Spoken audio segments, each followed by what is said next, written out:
እናነብና ትንሽ ከዛ ላይ አንዳንድ ዋና ዋና ሀሳቦችን ልሰጣችሁ ሞክራለሁ። መጽሐፉ እጃችሁ ላይ የደረሰ ሰዎች እንዳያችሁት በአራት ዋና ዋና ምዕራፍ የተከፈለ ነው መጽሐፉ ማለት ነው። ከአንደኛ ጴጥሮስ መልእክት ላይ የተመሰረተ ሆኖ አራት ዋና ዋና ይዘቶች አሉት፣ አራት ዋና ዋና ምዕራፎች አሉት። በመጀመሪያ መንፈሳዊ ብስለት ምን ማለት እንደሆነ ለመዳሰስ ይሞክራል። ምን ማለት ነው መንፈሳዊ ብስለት? ምን ማለታችን ነው? ሰው በመንፈሳዊ ሕይወት በሰለ ስንል ትርጉሙን ለማየት ይሞክራል። ከዛ ቀጥሎ ደግሞ አስፈላጊነቱን በመንፈሳዊ ሕይወት መብሰል አስፈላጊ ነው ወይ የሚለውን አስፈላጊነቱን ለመዳሰስ ይሞክራል። መንፈሳዊ ብስለት ምንድነው የሚለውን መጀመሪያ፣ ከዚያ ደግሞ አስፈላጊነቱ ምንድነው፣ ለምንድን ነው በመንፈሳዊ ሕይወት መብሰል ያለብን የሚለውን ያያል። እንደን በሶስተኛ ደረጃ ደግሞ የመንፈሳዊ ብስለት መገለጫዎችን ያያል። በመንፈሳዊ ሕይወት የበሰለ ሰው በምን ያስታውቃል? ምንድነው መገለጫዎቹ? ሰው በሰለ የሚባለው ምን ሲሆን ነው? በመንፈሳዊ ሕይወት መብሰል መገለጫው ምንድን ነው የሚለውን ይሄንን ለማየት ይሞክራል። አራተኛውና የመጨረሻው ምዕራፍ ደግሞ በመንፈሳዊ ሕይወታችን እንዴት እንበስላለን ነው። ምን ብናደርግ ነው በመንፈሳዊ ሕይወታችን የምንበስለው? እና እግዚአብሔር በቤቱ ከተተከልን አይቀር የምናድግበት ዘመን ያርግልን እና በጥማት የተጻፈ ነው። ወቅታዊ መልእክት ነው ብዬ ነው ያምናለሁ። ለቤተ ክርስቲያን የሚያስፈልግ ነው ብዬ አምናለሁ።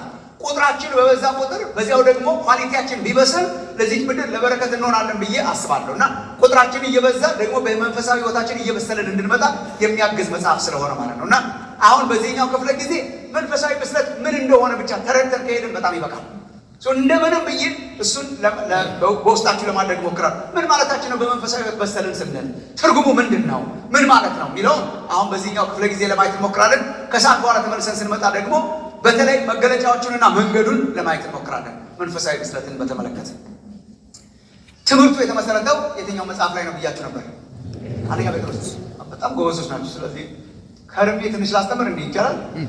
እንደዚህ ከሆናችሁ ማለት ነው። እሺ፣ ስለዚህ አንደኛ ጴጥሮስ ላይ እንሄድና ምዕራፍ 2 ላይ አለፍ አለፍ እያለን ከአንደኛ ጴጥሮስ ለመጥቀስ እንሞክራለን። ግን ምዕራፍ 2 ላይ አንደኛ ጴጥሮስ ምዕራፍ 2 ላይ ቁጥር 1 እና 2ን ካነበብን ለአሁን ለጠዋት በጣም ጥሩ ነው። ከዛ በኋላ ደግሞ ትንሽ ከቁጥር 1 እስከ 3 ድረስ ያለውን አሁን እናነብና ከ4 ጀምሮ ያለውን ደግሞ በኋላ ለማንበብ እንሞክራለን። ከ1 እስከ 3 ያለውን ግን አሁን እናነባለን ማለት ነው። እና እኔ ያው ወገኖች የቤተ ክርስቲያን የብዙ ችግር ዋና ምክንያት አለመምሰል ነው ብዬ ነው የማምነው እና በኋላም ጠቅስላቸዋለሁ። ምንም በስሙ ስለማንጠራው ነው እንጂ ቤተ ክርስቲያን ውስጥ ክፍፍል በዝቷል፣ ሐሜት በዝቷል፣ የቅድስና መጉደል በዝቷል፣ የስህተት ትምህርት በዝቷል፣ ሐሰተኛ ነገር በዝቷል ምናምን ብለን እኛ የበሽታውን መገለጫ ነው የምንቆጥረው። ህመሙን ግን በስሙ አንጠራው። የህመሙ ስም አለመብሰል ይባላል። አለመብሰል ነው ሁሉ እያመጣ ያለው። አሳያችኋለሁ። አሁን ለምሳሌ አይ ምንጩን ካያችሁት አለማደግ ነው። አሁን ለምሳሌ ትዝ ይላችሁ እንደሆነ አንብበን እንጀምራለን እኮ ጸልየን፣ ግን እንዲሁ ትዝ ስላለኝ ነው። ለምሳሌ ትዝ ይላችኋል ጳውሎስ የቆሮንቶስ ቤተክርስቲያን በጣም ብዙ ችግር ነበራት። አንደኛ ቆሮንቶስ ስታነቡ ብዙ ችግር አይታያችሁም? የቆሮንቶስ ምዕመናን ማት እኮ ነው ያለው። ምን ትዝ ይላችኋል? አሁን መከፋፈል አለ የለም? በጣም ምን እያሉ ይከፋፈሉ ነበር። አንዱ የማንኝ ይላል፣ የጳውሎስ ነኝ፣ አንዱ የአጵሎስ ነኝ፣ አንዱ የኬፋ ነኝ። በሐዋርያት ስም እንዴት ሰው ይከፋፈላል? መጥተው ባገለገሏቸው ማለት ነው። መጀመሪያ መጥተው ጳውሎስ አገለገላቸው።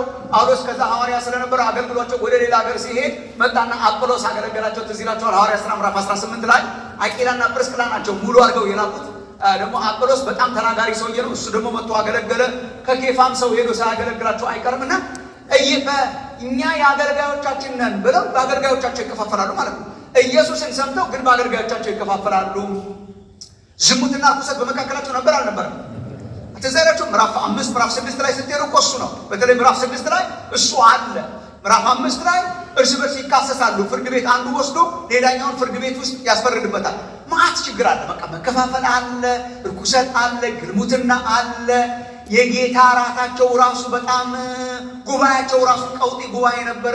የጌታ ራት ሲወስዱ ባለጠጎቹ አንድ ላይ ተሰብስበው በጣም ይበላሉ፣ ይጠጣሉ። ድሆቹን ደግሞ ገፍትረው ይጥሏቸዋል። ጉባኤያቸው በሁካታ የተሞላ ነው። ልሳን ብቻ ነው የሚናገሩት። በጣም በልሳን ይናገራሉ። አይተረጎም፣ ትንቢት አይሆን። የጸጋ ስጦታ ቀውጢ ነው። በጣም ማት ችግር ነው ያለው። ትንሣኤ ሙታንንም ሳይግዱ አይቀሩም። በጣም ብዙ ችግር አለባቸውና ጳውሎስ አንደኛ ቆሮንቶስ ምዕራፍ 3 ላይ ስታነቡ ቁጥር 1 እስከ 4 ላይ ችግሮቹን በዝርዝር ያወራቸዋል። ግን የችግሮቹን ምክንያት ይነግራቸዋል። እናንተ እኮ በጣም ትልቁ ችግራችሁ እስካሁን ድረስ ስጋውያን ናችሁ። እኔ መጀመሪያ በመጣው ጊዜ ሕፃናት ስለነበራችሁ ወተት ጋትኳችሁ፣ አሁንም ቁጭ ብዬ ሳይ ሕፃናት ናችሁ ይላል። ከርሞ ስትታዩ ሕፃን ከመሆን እግዚአብሔር ይጠብቃችሁ። ሲያገለግላቸው ሕፃን ስለሆኑ ምንድን ነው የጋታቸው? ወተት ነው የጋታቸው። እና አሁንም ሲያስተውል መከፋፈላቸው፣ ልዩነታቸው፣ ግልሙትናቸው፣ ችግራቸው፣ የቅድስና መጓደል፣ ጉባኤያቸው ቀውጢነት ዋና ምክንያቱ ልጅነት ነው። ልጅነት ነው፣ ሕፃንነት ነው፣ መንፈሳዊ አለመብሰል ነው። እና የብዙ የቤተ ክርስቲያን ችግሮች ዋና መንስኤ አለመብሰል ነው ብዬ አስባለሁ። እና እግዚአብሔር የመብሰል ዘመን ያርግልን። ከተወለድን አይቀር እስቲ ከጌታ ተወልጃለሁ የምትሉ አለ። ከተወለድን አይቀር የምን ዘመን ደግሞ ቢያደርግልን እግዚአብሔር የማደግ ዘመን እንዲያደርግልን በሱ ተነሳስተን ምዕራፍ 2 ላይ አንደኛ ጴጥሮስ ከቁጥር 1 እስከ 3 ያለውን አነብላችኋለሁ። አንደኛ ጴጥሮስ ምዕራፍ 2 ከቁጥር 1 እስከ 3 ያለውን የሚመቻችሁ ከሆነ ስናገኘው እንቆምና ከዛ አንብበን ጸልየን እንቀመጣለን ማለት ነው። ለጌታም ለቃሉም ክብር ቆመን እናነባለን። የጌታ ቃል ስለሆነ ብስለት ከመዳናችን ጋር የተገናኘ ነው የሚለው በቃ እችን ይዘን ከወጣን ዛሬ በጣም ይበቃል። መንፈሳዊ ብስለት ከምን ጋር የተገናኘ? ከመዳናችን። እንደቆማቸው አነባለሁ ግን እንደቆማቸው በጣም ብዙ ክርስቲያን ቸርች ውስጥ ምን ብሎ ያስባል? ድኛለሁ ግን ባድግም ባላድግም ችግር የለም ብሎ ያስባል። ስለ ዳን ባድግም ባላድግም ችግር የለም ብሎ ያስባል። የዳነ ሰው እንደዛ አያስብም። ማደጋችን ከመዳናችን ጋር በጣም ይገናኛል። መብሰር ከመዳን ጋር በጣም ይገናኛል። እሱን ካሳያችሁ ዛሬ በቃ በጣም አሪፍ ነው ማለት ነው። ከሰዓት በኋላ ስንመለስ ሌላ ነገር ለማየት እንሞክራለን። ይሄ በጣም ብዙ ሐሰተኛ ትምህርቶችም እየተነሱ ስለሆነ ነው። በዚህ ላይ በቃ ድነሃል፣ አንተ ጸድቀሃል፣ የእግዚአብሔር ልጅ ሆነሃል፣ እንደፈለግ ብትሆንም ምንም ችግር የለም የሚል ማለት ነው። መጽሐፍ ቅዱስ እንደዛ ያስተምራል። የተወለደ ያድጋል እና አንድ ነገር ካላደገ መወለዱን ቼክ ማድረግ አለበት። የተወለደ ምን ስለሚያደርግ ማደጋችን ከመወለዳችን ጋር በጣም የተገናኘ ነው። በሌላ አገላለጽ መንፈሳዊ ብስለት ከመዳናችን ጋር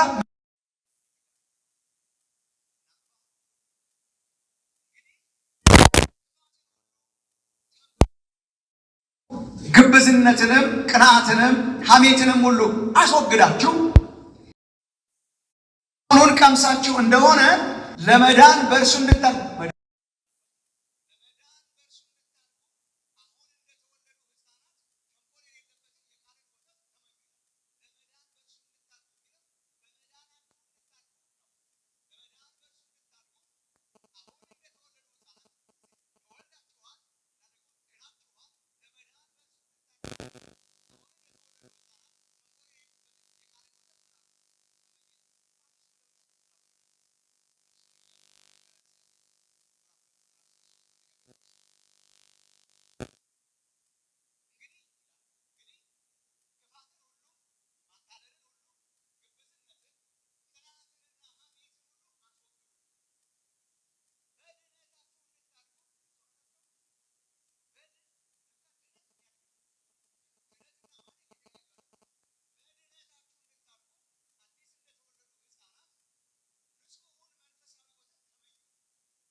ከመዳናችን ጋር የተገናኘ ነው። በጣም የተራራቁ ሀሳቦች ሳይሆኑ በጣም የተገናኘ ነው። ወንድሞች እናቶቼ፣ አለመብሰል በየትኛው አለማደግና አለመብሰል በየትኛውም አቅጣጫ ሲገኝ በጣም ደስታ አይልም። አንድ ነገር ተወልዶ አሁን ለምሳሌ ልጆች ተወልደው እንደሚያድጉ ነው የምንጠብቀው። ካላደገ ችግር አለ። ችግኞችን ዛፎችን ተክለን ጓሯችን ላይ ባያድግ ችግር አለ። የጸደቀ ችግኝ ያድጋል፣ ይበስላል፣ ፍሬ ያፈራል። በየአካባቢያችን አሁን ችግኞችን እንተክላለን እና ተክለን ሳይበስል ቢቀር በጣም ያሳዝናል። እና እግዚአብሔር በጣም ብዙ ጊዜ ሕዝበ እስራኤልን በብሉይ ኪዳን እንደ ወይን እርሻ ያረጋትና ወይን ተከልኩ፣ ተንከባከብኩ፣ ኮምጣጣ ፍሬ አፈራ ብሎ ያዝናል። አለማደግ በጣም ደስ አይልም። በየትም ቦታ ሲከሰት በጣም ደስ አይልም። ልጆች ሲያድጉ ደስ ይላል። የተተከለ ነገር የተዘራ ነገር ሲበቅልና ሲያድግ ፍሬ ሲያፈራ በጣም ደስ ይላል። የሀገር ኢኮኖሚ ሲያድግ በጣም ደስ ይላል። በሁለንተናው እድገት በጣም ደስ ይላል። በመንፈሳዊ ሕይወት ደግሞ አለማደግ በጣም ክፉ ነገር ነው። እግዚአብሔር ስለወለደን እግዚአብሔር የሚወልድ አምላክ ብቻ ሳይሆን የሚያሳድግ አምላክ ነው። የሚተክል አምላክ ብቻ ሳይሆን የሚያበስል አምላክ ነው እና የመብሰል ዘመን እግዚአብሔር ያድርግልን። አንድ ነገር ጨርስታችሁ መንፈሳዊ ብስለት አሁን መጽሐፉን ብድግ ስላደረጋችሁ መንፈሳዊ ብስለት መንፈሳዊ ማደግ የምንለው መንፈሳዊ ብስለት የሚለውን የመረጥኩት ሁለንተናዊ ስለሆነ ነው። ማደግ ዝም ብሎ በአካል ብቻ ስለሚመስል ብስለት ግን በባህሪ በሁሉ ነገር መብሰልን ስለሚያሳይ መጽሐፉ ላይ ልታዩት ትችላላችሁ። መብሰል መንፈሳዊ እድገት መንፈሳዊ መብሰል መጽሐፍ ቅዱስ ሲያስተምረን ሁልጊዜ የሚጀምረው ከመወለድ ሀሳብ ነው። በቃ ይችላል። መብሰል የሚጀምረው ከመወለድ ነው። ማደግ የሚጀምረው ከመወለድ ነው። መጽሐፍ ቅዱስ እደጉ ብሎ አይጀምርም። ይችን ብቻ ስሙኝ ወንድሞች፣ መጽሐፍ ቅዱስ እደጉ ብሎ አይጀምርም። ብሰሉ ብሎ አይጀምርም። መጽሐፍ ቅዱስ በተለይ አዲስ ኪዳን የሚጀምረው ተወለዱ ብሎ ነው። ተወለዱ። እግዚአብሔር መጀመሪያ የሚናገረን ሕይወት እንድናገኝ ነው። ሕይወትን እንድናገኝ ዳግመኛ እንድንወለድ ነው። መጽሐፍ ቅዱስ መንፈሳዊ ብስለትን ስናስብ እንድናስብ የሚጀምረው መጀመሪያ ከመወለድ ከዳግመኛ ልደትና ደህንነትን ከማግኘት ነው። መብሰል የመዳን ቅጥያ ነው። የመዳን ኮንቲኒዊቲ ነው። ያደገ ሰው ያድጋል፣ የዳነ ሰው ያድጋል፣ የተወለደ ሰው ያድጋል። የተያያዘ ነው። የሚጀምረው ዳግመኛ ልደትን በማስታወስ አንዳንድ ጥቅሶችን ላንብብላችሁ። አሁን ሁልጊዜ መጽሐፍ ቅዱስ እደጉ ከማለቱ በፊት መዳንን ያስታውሳል። መዳንን ያስታውሳል፣ መወለድን ያስታውሳል። ይህን በተመለከተ ጥቂት ጥቅሶች ልስጣችሁ። መጀመሪያ አሁን ለምሳሌ አንደኛ ጴጥሮስ ምዕራፍ 2 ቁጥር 1 እስከ 3 ቅድም ያነበብነው ለመዳን በእርሱ ምን እንድታድጉ ነው የሚለው። ልብ ብላችሁ ማየት በጣም ጥሩ ነው። መጽሐፍ ቅዱሳችሁ ለመዳን በእርሱ እንድታድጉ ነው እንጂ መዳን ሌላ ነው፣ ማደግ ሌላ ነው አይደለም። ለመዳን በእርሱ እንድታድጉ ወይም ደግሞ በአዲሱ መደበኛ ትርጉም ስናነብ አስተውላችሁ ከሆነ በመዳናችሁ እንድታድጉ። ማደግን ሲያመጣ መጽሐፍ ቅዱስ መጀመሪያ የሚያነሳው ሀሳብ መወለድን ነው፣ መዳንን ነው። እንዲያውም አንደኛ ጴጥሮስ ምዕራፍ 2 ቁጥር 3 ላይ ጌታ ቸር መሆኑን ቀምሳችኋልና እደጉ ይላል። አሁን ይህን ተመልከቱ። እደጉ ይላል፣ ብሰሉ ይላል። ምክንያት ጌታ ቸር መሆኑን ቀምሳችኋልና። ጌታ ቸር መሆኑን ቀምሳችኋልና በመዳናችሁ እደጉ። ምክንያት እግዚአብሔር መልካም መሆኑን ቀምሳችኋልና። እግዚአብሔር ቸር እንደሆነ ቅመሱ ይላል መጽሐፍ ቅዱስ። ቅመሱ ምንድን ናት? አስባችሁ አታውቃላችሁ? መቅመስ ምንድን ነው? ማውራት ትችላላችሁ? መቅመስ ምን እንደሆነ ትርጉሙ ምንድን ነው? መቅመስ ከብዙ ነገር ሂደት ድናል። እኛም መዳን ሂደት አለው። የስ እሱን ላሳያችሁ። ምን ማለት ነው መዳን ሂደት አለው ማለት? መዳን ሂደት ማለት ነው መዳን በመጀመሪያ ደረጃ መዳን አንድ ነው። መዳን አንድ ነው። መዳኖች ሁሉ መዳን አንድ ነው። እሺ መዳን አንድ ነው። የተሰጠን መዳን ስንት ነው? አንድ ነው። የተሰጠን መዳን አንድ ነው። ደግሞ ሰው አንድ ነው የሚድነው። ዳን ምን ማለታችን ነው? አንድ መዳንን ተቀበለ። ሶስት መዳን የለም ወይ ደግሞ ሶስት አይድንም ሰው። ኦኬ ሶስት አይድንም። ስንቴ ነው የሚድነው? ግን በጣም ጊዜ ስለሌለ ጥሩ ላስቀምጥላችሁ። የተቀበልነው ይህ አንድ መዳን ግን በተለያየ ጊዜ ሶስት መገለጫዎች አሉት። ይሄን ነው ማየት ያለባችሁ። ሶስት መገለጫዎች አሉት፣ ገጽታዎች አሉት። እነዚህ የመዳን ገጽታዎች፣ የመዳን መገለጫዎች ናቸው። የመዳን መገለጫዎች ናቸው። ሂደት አለ። ምን ማለት ነው? መዳን ስንት ነው? ሰው የተቀበለው ስንት መዳን ነው የተቀበለው? አንድ። ያ አንድ መዳን ግን ስንት መገለጫዎች አሉት? ሶስት ጊዜ ነው እንደሚድነው አይደለም። ሶስት ጊዜ አይደለም። አሳያችኋለሁ። ሶስት ጊዜ አይደለም። አሁን እንትንን ተቀብያለሁ ቀጥዬ እንትንን ልቀበል እያልን ይመስላችኋል ሰዎች። እንደዛ አይደለም። እግዚአብሔር አድኖናል። በውስጣችን ያለው መዳን ግን በሂደት ውስጥ የሚገለጥባቸው ደረጃዎች አሉ። ምን ደረጃዎች አሉ? መጀመሪያ አላፊ ደረጃ አለው። አላፊ ገጽታ አለው። አላፊ ገጽታ አለው። ፓስት ምንድነው ማለት ነው? ስለ መዳን ስንነጋገር ያለፈ በደንብ መጻፍ ያለባቸው ያለፈ ማይደጋገም አንዴ የሆነ የተረጋገጠ ማይደጋገም በሰው ህይወት ውስጥ የሚሆን ፓስት ያለፈ ገጽታ አለ። እሱ መዳን ይባላል። ስለ መዳናችን ስናወራ ድነና ብለን ነው የምናወራ። ድነና ምን ሆኗል? የተረጋገጠ የታተመ ያበቃ ያለቀ የማይደጋገም ገጽታ አለ። ይሄንን ጽድቅ ብለን እንጠራዋለን። መጽሐፍ ቅዱስ አስተማሪዎች ጽድቅ ይሉታል። ጽድቅ አንዳንድ አማርኛ ተናጋሪዎች በጣም ያራቀቁታል። እናንተ ማራቀቅ ደስ ካላችሁ አጽድቆት ይሉታል። አጽድቆት ምናምን የሚለው ትንሽ ከወድ ስለሚለኝ ጽድቅ ብዬ ሳስብ ደስ ይለኛል። ጽድቅ ምንድን ነው? ጽድቅ የመዳን ገጽታ ነው። ባይዘው ጽድቅ የመዳን ገጽታ ነው። ሰው ጸደቀ የሚባል ዳነ ማለት ነው። ሰው ጸደቀ የሚባል ዳነ። ጽድቅ ግን ጽድቅ አላፊ ገጽታ ነው ያለው። ኦል የአንድ ጊዜ ገጽታ ነው ያለው። ምን ማለታችን? ሰው እየጸደቀ አይሄድም። ይሄ በጣም ኢትዮጵያ ወንጌላውያን ማወቅ አለብን። ሰው እየጸደቅኩ ነው አይባልም። ወይ ደግሞ አንዳንድ እምነቶች ላይ እንደምታገኙት ጻድቅ ይሆናል አንድ ቀን አይባልም። ጽድቅ ወደፊት አይደለም። ጽድቅ አሁንም ኮንቲኒየስሊ የሚካሄድ አይደለም። ጽድቅ ምንድን ነው? አንዴ ነው። ጽድቅ ማለት ምን ማለት ነው? ምን መሰላችሁ ወገኖች? ጽድቅ ማለት በእግዚአብሔር ፊት ቀጥ ብሎ መቆም መቻል፣ በዳኛው እግዚአብሔር ፊት ሳይሸማቀቁ መቆም ማለት ነው። ጽድቅ የፍርድ ቤት ቃል ነው። የፍርድ ቤት ቃል ነው። ወንጀለኛ የነበረው ይከሰስና በጻድቁ ዳኛ ፊት ነፃ ነው ሲባል አለቀ። አሁን ለምሳሌ ወንጀለኛ አንዴ ነው የሚፈረድለት። ታስሮ የነበረው በሆነ ነገር ተጠርጥሮ ታስሮ የነበረው በቃ ተመርምሮ ወይ ሂሳቡን ከፍሎ ወይ ደግሞ በስህተት መሆኑ ተረጋግጦ ዳኛ እዚህ ዳኞች ልትኖሩ ስለሚችሉ በጥንቃቄ ነው የምናገረው። በቃ ዳኛው ኮርቱ ይወስናል። ይሄ ሰውዬ ከዛሬ ጀምሮ ነፃ ነው። በቃ አይንኳኳም። ራሱ አይደግምም። መድገም በቃ አለቀ። አይደጋገምም። ነፃ ነው ብቻ ተነስታ ያቺ መዶሻ ትመታለህ እንጂ ከዛ በኋላ እሺ ምን ልሁን? በቃ ነፃ ነው። ጨረስ ልውጣ የትም ሄደህ ትችላል። ብቻ ደግሞ ጀስቲፋይድ ትባላለች።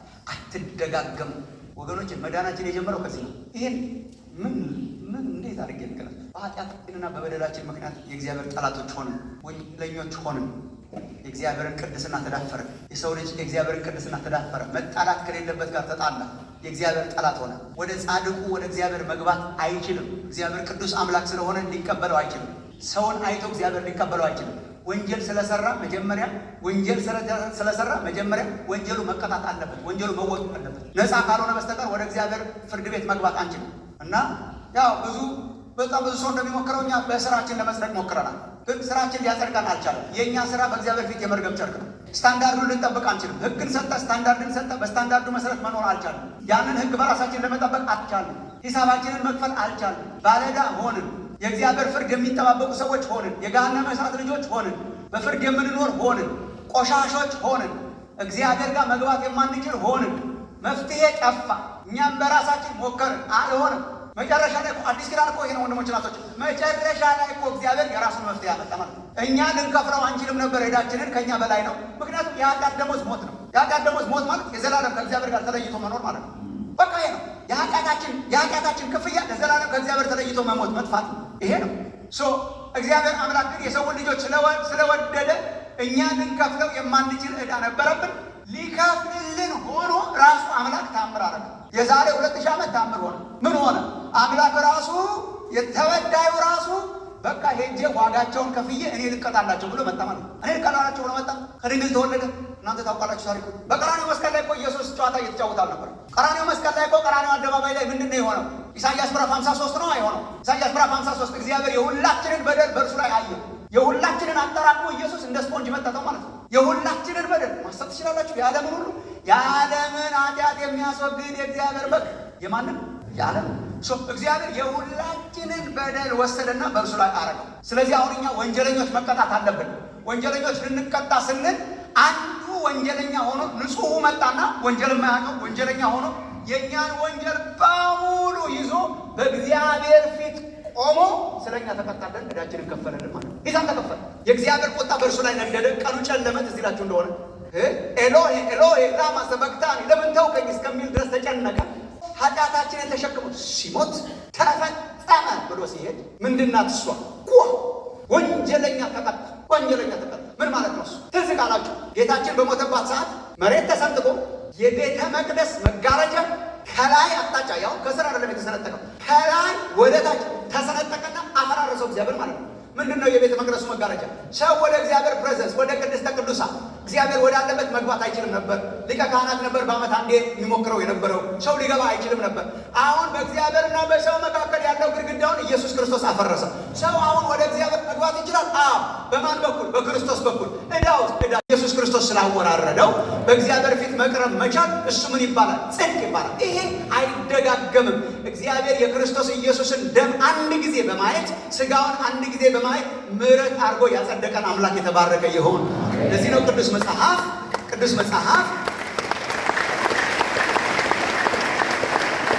ምዕራፍ 5 ቁጥር 11 በጌታ በኢየሱስ ክርስቶስ ስም በአምላካችንም መንፈስ በቃ ታጥባችኋል፣ ተቀደሳችኋል፣ ጸድቃችኋል።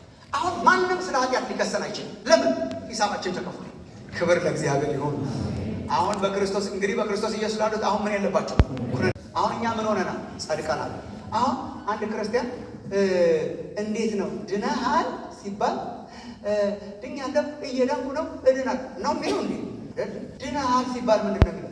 አሁን ተመልከቱ ወገኖች፣ ምን አለ? ድነናል አለ መጽሐፍ ቅዱስ። ድናችኋል ይላል። አሁን ይህን እኮ እንዳልደጋግምባቸው፣ ዳግመኛ ተወልዳችኋል ይላል። የጌታን ቸርነት ቀምሳችኋል ይላል። ርስትም ተቀብላችኋል፣ ጸድቃችኋል፣ ታጥባችኋል ይላል። ከዛ በአንድ በኩል ደግሞ አዲስ ኪዳንን ስታነቡ የምንጠብቀው መዳን አለ ብሎ ደግሞ እንድናለን ብሎ ያስጠብቀናል። ድነናል አላለም ወይ መጽሐፍ ቅዱስ? ደግሞስ የሚመጣ መዳን አለ ይላል። መዳን ደግሞ አለው የወደፊት ገጽታ አለ።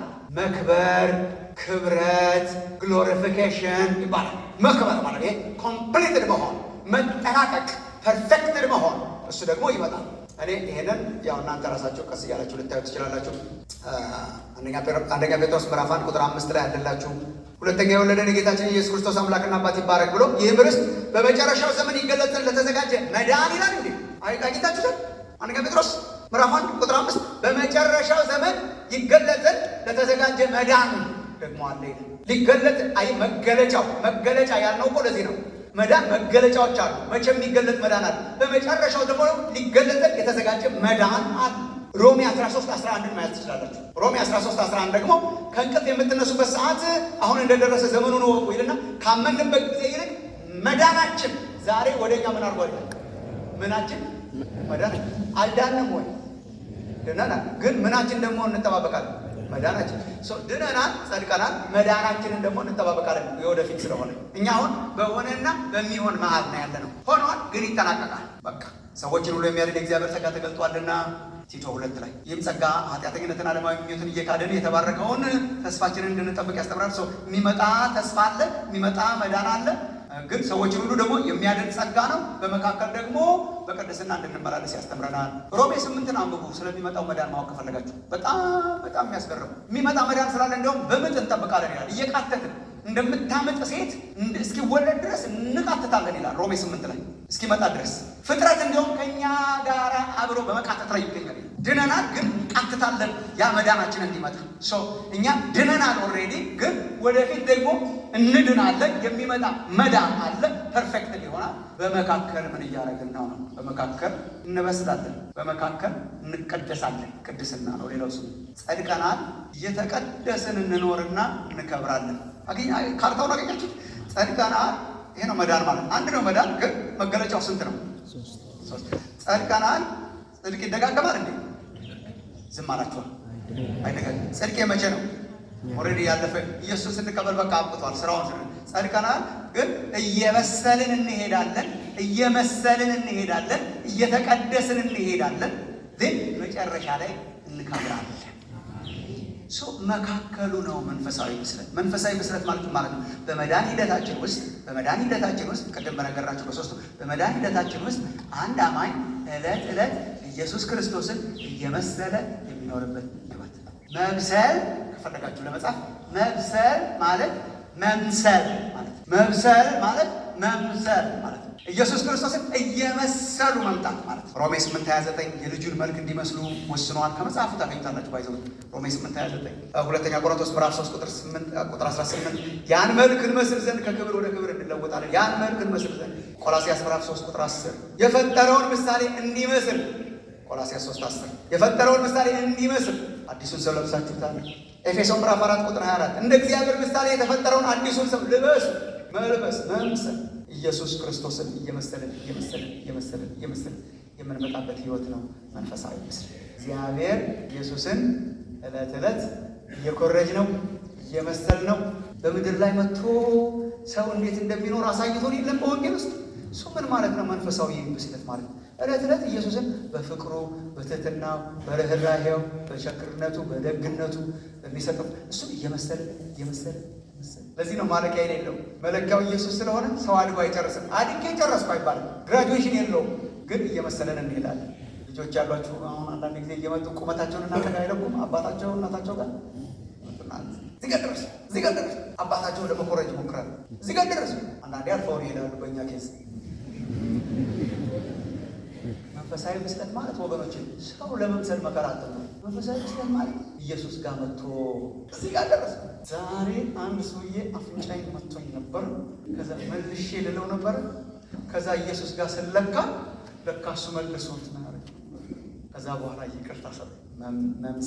መምሰል ያብዛላችሁ። ኢየሱስን መምሰል ለቹሪቲ ቅድስና እሱን እግዚአብሔር ያብዛል።